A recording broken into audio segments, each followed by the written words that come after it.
जय हिंद मेरे प्यारे साथियों, राजू पीपी जॉब पर आप सभी का हार्दिक स्वागत है। यूपी पुलिस कांस्टेबल जो आप लोग कमेंट्स कर रहे हो ना, सबसे पहले मैं आपको बता दूं, ना 2 शिफ्टों की परीक्षा कैंसिल हुई है, ना 3 शिफ्टों की परीक्षा, सभी शिफ्टों की कैंसिल हुई है।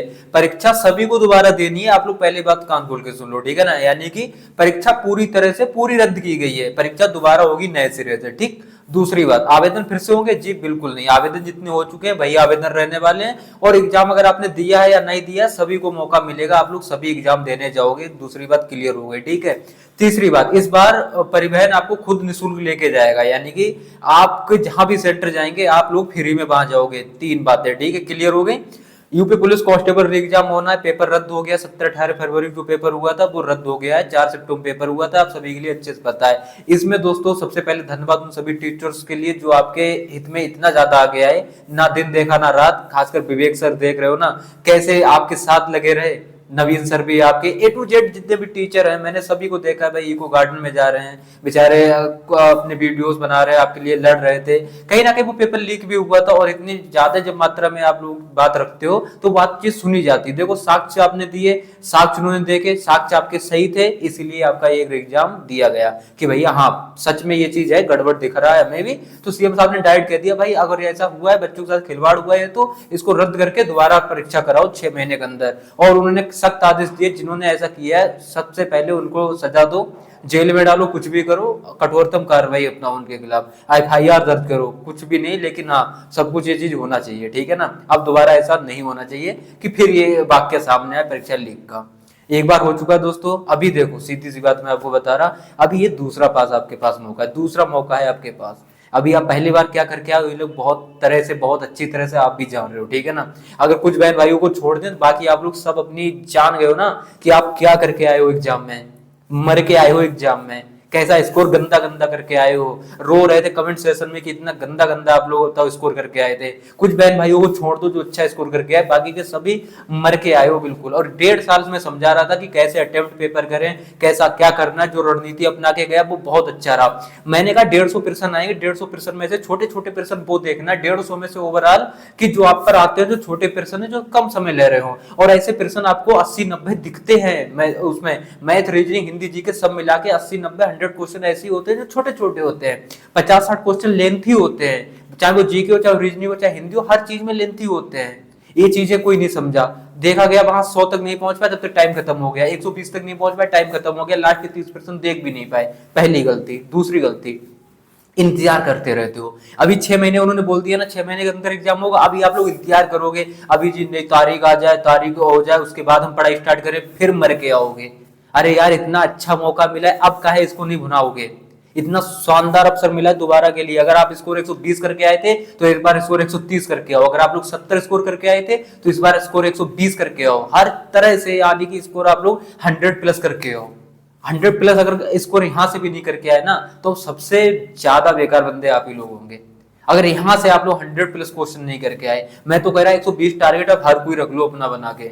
110-120 क्वेश्चन सभी का टारगेट होना ही चाहिए, याद रहो। क्योंकि अब सबको दोबारा मौका मिला है तो कंपटीशन अब अच्छी देखने को मिलने वाली है। अब समय भी मिलेगा एग्जाम की तैयारी के लिए, तो कहीं ना कहीं कट ऑफ तो अब हाई जाने वाली है।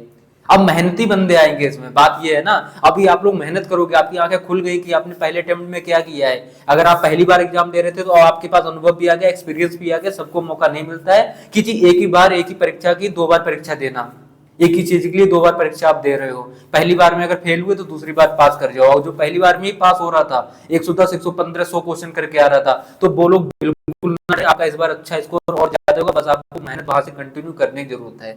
तो आज से ही तैयारी पे लग जाना। अब ये इंतजार मत करना पहले तारीख आ जाए। 6 महीने तो भूल जाओ। आप लोग सोच रहे हो जी 6 महीने मिल जाएंगे अभी तो फिर करेंगे तैयारी, बिल्कुल नहीं। 6 महीने के अंदर बोला है ना, कि 6 महीने के अंदर साहब ने बोला है कि 6 महीने के अंदर एग्जाम करवाओ। अभी चाहे 2 महीना हो, चाहे 3 महीना हो, चाहे 4 महीना हो, अंदर अंदर एग्जाम होगा। तो मेरे हिसाब से दोस्तों अगर ये चुनाव नहीं होता ना, तो आपको एग्जाम की डेट आज से 1.5 महीने बाद दिख जाती। 1.5 से 2 महीने में आपको फिर से एग्जाम की डेट दिख जाती। लेकिन चुनाव है, कहीं ना कहीं मार्च में आपकी आचार संहिता लग रही है, अप्रैल में आपका चुनाव होने वाला है, मई में रिजल्ट बांधने वाला है। तो मेरे अकॉर्डिंग अगर मैं अपनी बताऊं तो आपके जून के फर्स्ट वीक में आपका एग्जाम लग जाएगा। फर्स्ट वीक में चुनना, क्योंकि सब तैयारी है ऑलरेडी, कुछ ज्यादा करना नहीं। आप लोग जान रहे हो ना, आपका जो आवेदन करवाया और 1 महीना भी नहीं समय दिया तब तक एग्जाम करा लिया। तो आप लोग सोचो फ्री एग्जाम के लिए वो इतनी ज्यादा रणनीति बनाए, आपको 6 महीने दे दें, 1 साल दे दें, बिल्कुल गलत होगा। वो तो चुनाव है, इसलिए कहो शुक्र मनाओ कि आपके पास मिनिमम 3 महीना है। मैं कह रहा हूँ मिनिमम मैक्सिमम आप यही मान के चलो कि आपको अब आने वाले 2 महीने में अपनी तैयारी कंप्लीट करनी है। जिसका सिलेबस कंप्लीट नहीं था सिलेबस कंप्लीट करो, जो रिवीजन करेगा आज से वो रिवीजन लगातार करते जाओ। अगर आपके 80 बढ़ रहे तो 80 को 90 में तब्दील करो, 90 से अगले अगले 15 दिन के अंदर 100 में। 120 टारगेट तो हर हाल में बना ही लो, हर तरह से, चाहे ऑपरेशन लेंथी है चाहे ऑपरेशन छोटे हैं, हर तरह से आपको टारगेट होना चाहिए। मानसिक रुचि खोल खेल दिखा गई ना, कथन निष्कर्ष खेल दिखा गए ना, इन सबको पकड़ो, वो चीजें पकड़ो जो आपसे गलती हुई है एग्जाम्स में। अभी आप लोग सोचो एसएससी सीजीएल तरह का एग्जाम आ जाए, बिल्कुल नहीं आने वाला। आप पैटर्न में बहुत ज्यादा चेंजेस नहीं देखोगे, पैटर्न में थोड़ी तो चेंजेस आएगी आएगी, सीधी बात है। री एग्जाम होने वाला है, जैसे कि मेरा री एग्जाम हुआ था ना, 3 महीने का समय लगा था। हमारा जून में एग्जाम हुआ था, जून में परीक्षा रद्द हुई थी, इसी तरह से 8-10 दिन वहां भी लगा था, इसी तरह से हल्ला कट रहा था। हम भी बहुत परेशान हुए थे दोस्तों, हम पे बीत चुकी थी, हमें अच्छे से पता है। और 4-6 दिन से हम पे बोझ भी बहुत था कि आप लोगों की परीक्षा रद्द हो जाए किसी भी तरह से, आप लोगों को री एग्जाम का मौका मिले। हमारा भी दोस्तों इसी यही हाल था। जब हमारी परीक्षा रद्द हुई तो 3 महीना यानी 26 अक्टूबर के लिए मैं परीक्षा देने गया था, यानी कि जून में कैंसिल हुआ था।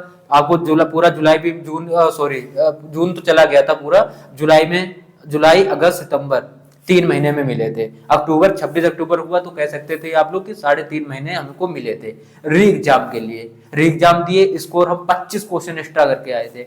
उसका रीजन क्या था जी, पैटर्न पता था, पहली बार एग्जाम दिए थे वहां तो बिल्कुल बेकार करके आए, दोबारा जब एग्जाम देने गए तो बहुत अच्छा स्कोर करा। क्यों किया?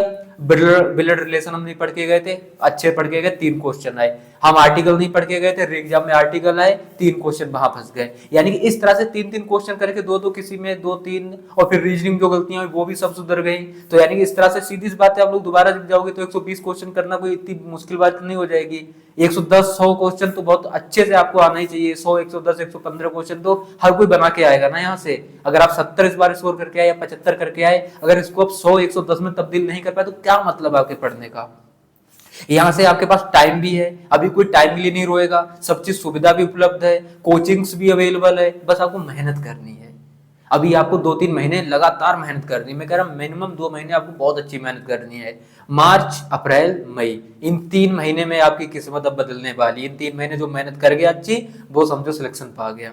अभी मेहनत सब करेंगे, 50 लाख फॉर्म पड़ा है ना, अभी 50 के 50 लाख मेहनत करने वाले हैं। अभी आप सोचो कि कट ऑफ फिर कितनी आसमान में जाएगी, बिल्कुल नहीं जाएगी।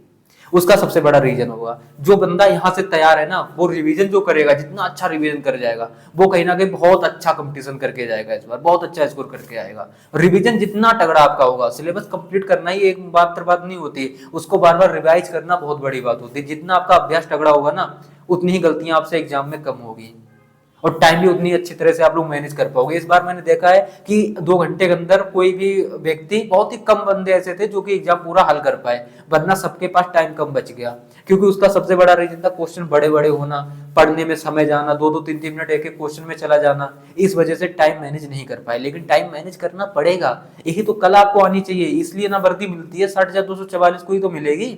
50 लाख जब फॉर्म पड़ा है, आपके अंदर वो गुण होने चाहिए, ऑलरेडी आपके पास उपलब्ध होनी चाहिए क्षमता कि आप उसको मैनेज कर पाए, यही तो चीज देखी जाती है ना। और मैथ का मत डरना, मैं पहले भी बोला था ना, मैथ प्रीवियस ईयर के अकॉर्डिंग आएगा, आया, फिर मैं बोल रहा हूँ मैथ ज्यादा टफ फिर नहीं आएगा, ठीक है ना। तो इसी तरह से तैयारी की है, उसको अच्छे से रिवाइज करते जाना, स्ट्रेटजी सब चीज A to Z अब बताते रहूंगा, लगातार जुड़े रहना दोस्तों। आप लोगों ने बहुत प्यार दिया, मेरे सच बता रहा बहुत बोझ था, आज मेरा सब उतर गया, बहुत खुश हूँ सच बता रहा, क्योंकि आपको री एग्जाम की डेट मिल गई, यानी कि री एग्जाम आपका परीक्षा जो थी रद्द हो गया। उसका सबसे बड़ा रद्द होने का कारण यही था, इसीलिए हम चाह रहे थे रद्दो की भैया उसमें गड़बड़ी हुई है कि 60,000 को भी अगर मिल गया पेपर लीक तो वो बहुत अच्छा स्कोर कर जाएंगे, फिर आप कितने भी पढ़ लिख के गए तो आप फेल ही होने, सीधी सी बात है। तो वो ही मार जाएंगे जिनको नकल मिली है। अब इसीलिए सबके लिए समानता का अधिकार है ना, अभी आप लोग सब समान होके जाओगे ना, और जो अच्छा स्कोर करके आएगा, जो डिजर्व करता होगा नौकरी, उसको मिलने वाली है, ठीक है। फिलहाल दोस्तों मिलते हैं किसी न्यू वीडियो में, तब तक के लिए थैंक यू, जय हिंद।